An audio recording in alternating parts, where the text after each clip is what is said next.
Hello everyone. Now see the next question of the reproduction in plants, that is sexual reproduction in plants. For sexual reproduction, a plant needs flower. Flower is the main reproductive organ of a plant. Main reproductive organ which contains both the male and female parts in it. The male part is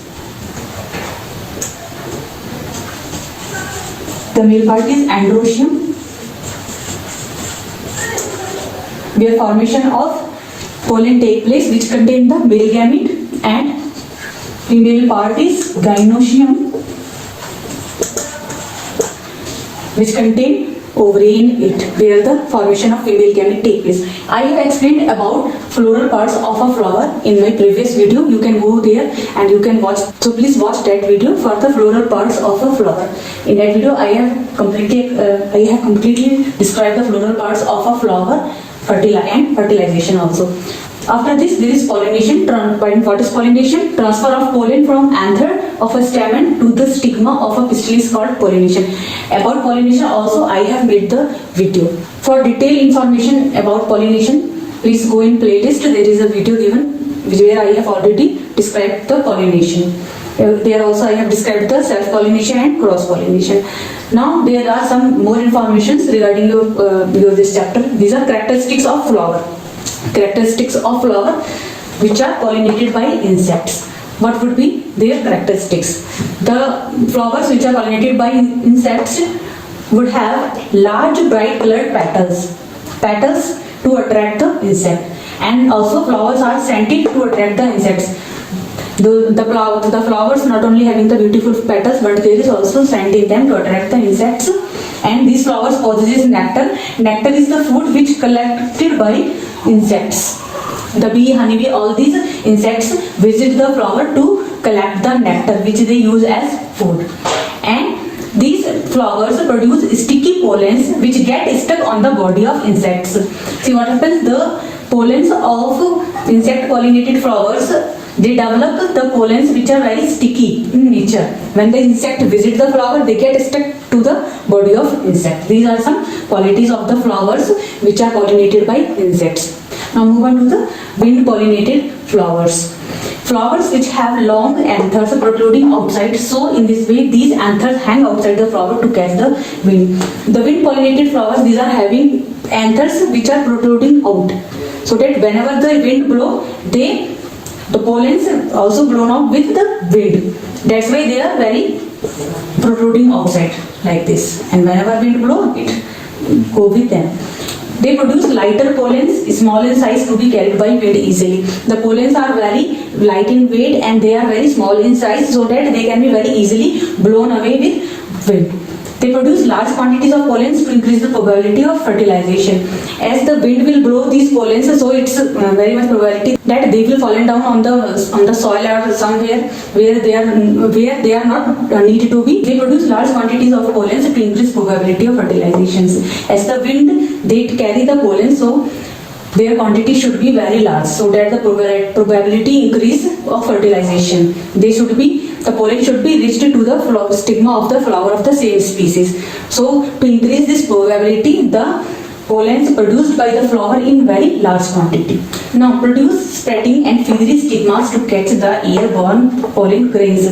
These flowers produce stigmas which are very spreading and feathery. These stigmas are very much capable. Whenever the pollen comes with wind, their feathery stigmas, they catch the pollen, and in this way they help in fertilization.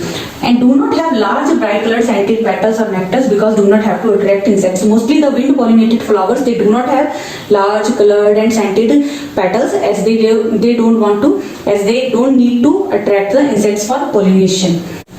Now see characteristics of water pollinated flowers. The plants that are pollinated by water are usually aquatic plants. Let's see what is the quality of the flowers which are pollinated by water. In these plants, the male and female flowers are born on separate plants. The male plant is different and the female plant is different. Means these are unisexual flowers. I have tell about these types of flowers in my previous video, and also about the water pollination in that previous video, which please watch that video.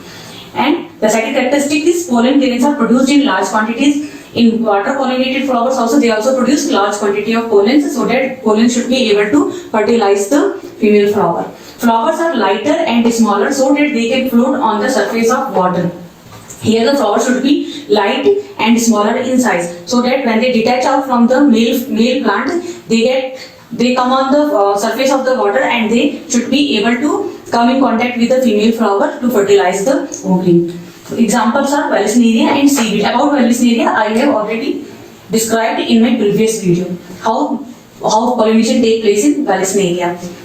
See, in some plants like lotus, it is also an aquatic plant, but in some plants like lotus, there is no water pollination. In lotus, the pollination is take place by insect, as it is having the big, large, beautiful flowers which attract the insect to do the pollination. So lotus didn't go for water pollination. I also described this in my that video about Vallisneria and lotus also. Please go and watch that video for the more information. Now see artificial pollination. Artificial pollination, it is carried out to improve the quality of a plant. When it is to do artificial pollination, when we want the superior quality of a plant, of a variety, then we go for the artificial pollination. For this, and seeds possesses good qualities. The plant which we get after this, it will possess the seeds. It will have the seeds which possesses the good qualities. After artificial pollination, the seeds which we get would be of good quality. So they will produce good variety plants. These new varieties known as hybrid. These plants are known as hybrid, which is of superior quality. This type of examples you will find in mango, rice, maize, wheat. These are the plants which go for artificial pollination to get the good variety of them. See how artificial pollination takes place.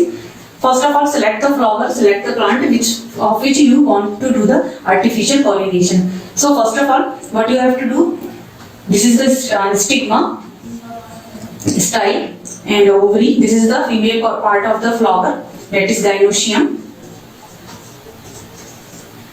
and this one is the androecium, male part of the plant having anther and stamen. Here what we have to do, select the plant, select the flower, and then put a polythene over the stigma to cover it.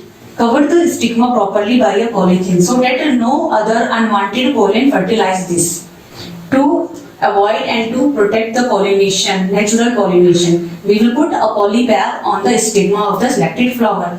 And when this stigma get mature, then the other plant which you have selected, take the pollen of that plant and remove this polythene bag and put the pollen here on the stigma to carry on the fertilization. And after this, what will happen when you put the pollen here? It will go for fertilization. It will fertilize the ovule. It will fertilize the ovules, and the formation of seeds will take place here. And these seeds is of superior quality, which will develop into a new variety plant, which is having and carrying all the good qualities of parent plants of this plant, of the female plant, and of the plant from where we get the pollens. So in this way, we have finished the whole of the chapter.